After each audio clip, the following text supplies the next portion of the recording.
করছি বন্যাগ্রস্ত যে এলাকা রয়েছে সেই এলাকা থেকে। এই মুহূর্তে আমরা অবস্থান করছি লক্ষ্মীপুরের সদর উপজেলার ৩ নম্বর ওয়ার্ডে এবং সেখানে পাইকবাড়ি যে স্কুলটি রয়েছে সরকারি প্রাথমিক বিদ্যালয়, সেই স্কুলের প্রাঙ্গণ থেকে আপনাদেরকে দেখাচ্ছি। এবং আপনারা দেখতে পাচ্ছেন আমি কিন্তু এই মুহূর্তে পানির মধ্যে অবস্থান করছি। এরকম লক্ষ্মীপুরের ঠিক সদর উপজেলা থেকে শুরু করে যতগুলো উপজেলা রয়েছে গেস্টিং লাইভে সবাইকে স্বাগত জানাচ্ছি। আমি এই মুহূর্তে রয়েছি লক্ষ্মীপুর জেলা এবং লক্ষ্মীপুরের যে সদর ইউনিয়ন রয়েছে পৌরসভা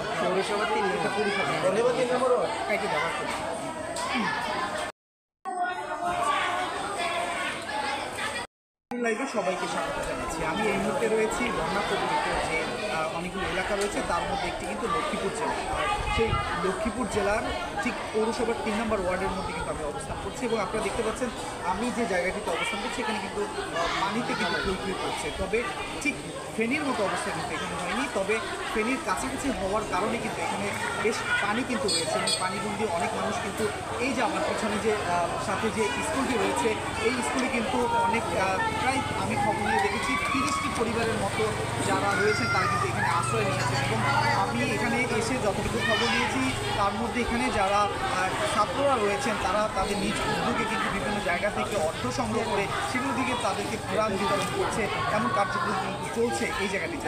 আমরা একটু আপনাদেরকে এই জায়গাগুলো একটু ঘুরিয়ে দেখাই এবং আপনার দর্শক আপনার দেখলে বুঝবেন যে এই যে এখানে সাধারণ মানুষ এবং তারা কিন্তু এই জায়গাগুলোতে কিন্তু তারা এই যে পানির মধ্যে বন্দী হয়ে কিন্তু তারা এখানে জীবনযাপন করছে। এবং কথা বলতে চাই কি আর কখনো দেখেছেন?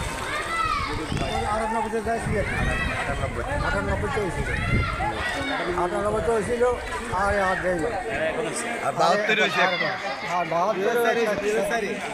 এর সাথে আমার একটা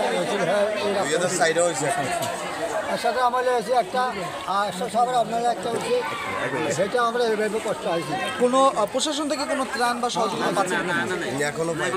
এখনো আসে না, ওই কিন্তু ওই সময় হয়েছে এখনো কেউ আসে না। আমার বাড়িটা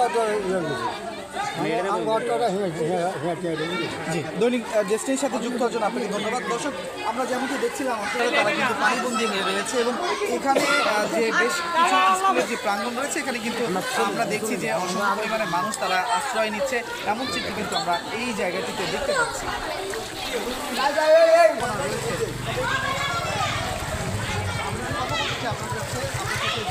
বর্তমানে এই যে যারা আশ্রয় নিয়েছে তাদেরকে কোনো ধরনের সাহায্য সহযোগিতা বা ত্রাণের ব্যবস্থা করেছেন? মোটামুটি আমাদের বিএনপির পক্ষ থেকে কিছু ত্রাণের ব্যবস্থা আছে, এখনো এগুলো দেওয়া হয় না। তবে যেসব লক্ষ্মীপুর আছে মানে পর্যায়ক্রমে দিতেছে, বিভিন্ন উপজেলা আশ্রয় দিতেছে আমাদের লোকজন। পরবর্তীতে আস্তে ধীরে সমন্বয় করে সব দেওয়া হয়ে যাবে। ধন্যবাদ।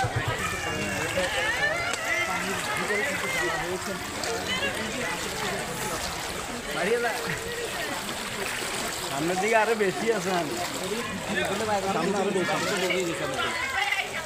সামনে কি অবস্থা? সামনে অবস্থা আরও খারাপ, ভয়াবহ। এদিকে অবস্থা এদিকে অনেক বাসা বাড়ি ডুবে গেছে আজকে এক সপ্তাহ থেকে অবস্থা। অনেক লোকজন এখানে আছে, অনেক লোকজন আত্মীয় স্বজন বাড়িতে গেছে, ওরা খুব কষ্টে আছে।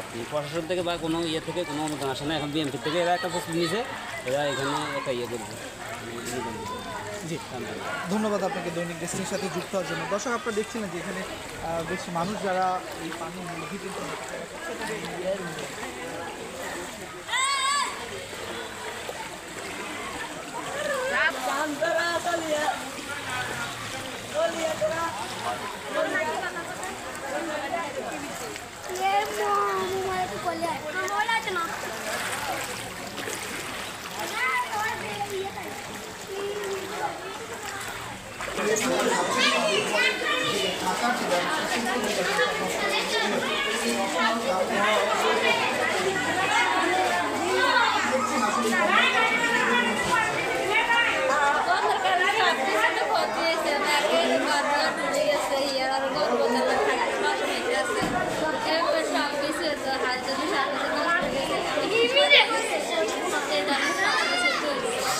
কোনো সাহায্য সহযোগিতা পেয়েছেন কিনা?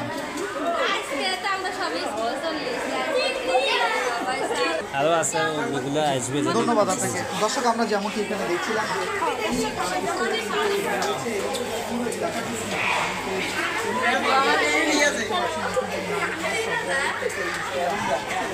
তো আপনারা দেখতে পাচ্ছেন সব এই পানির কারণে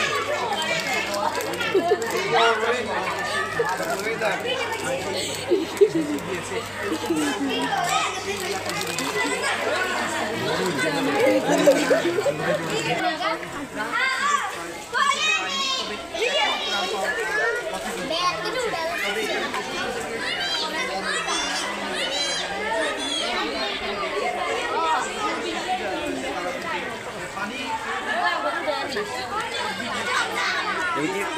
এটা কি খাল নাকি?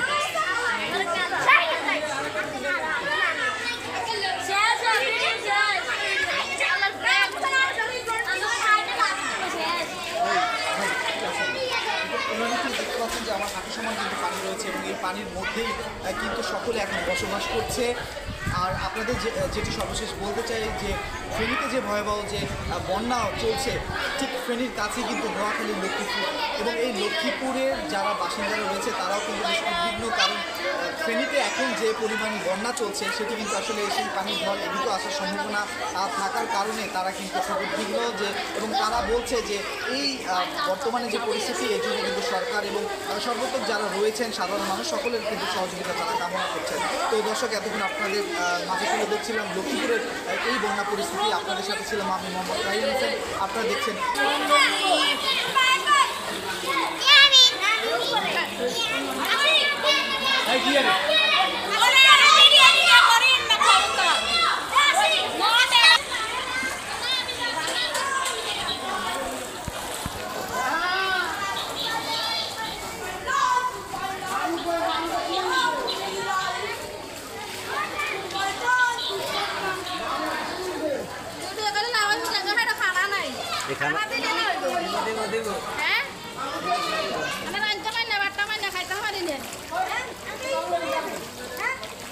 এদের সই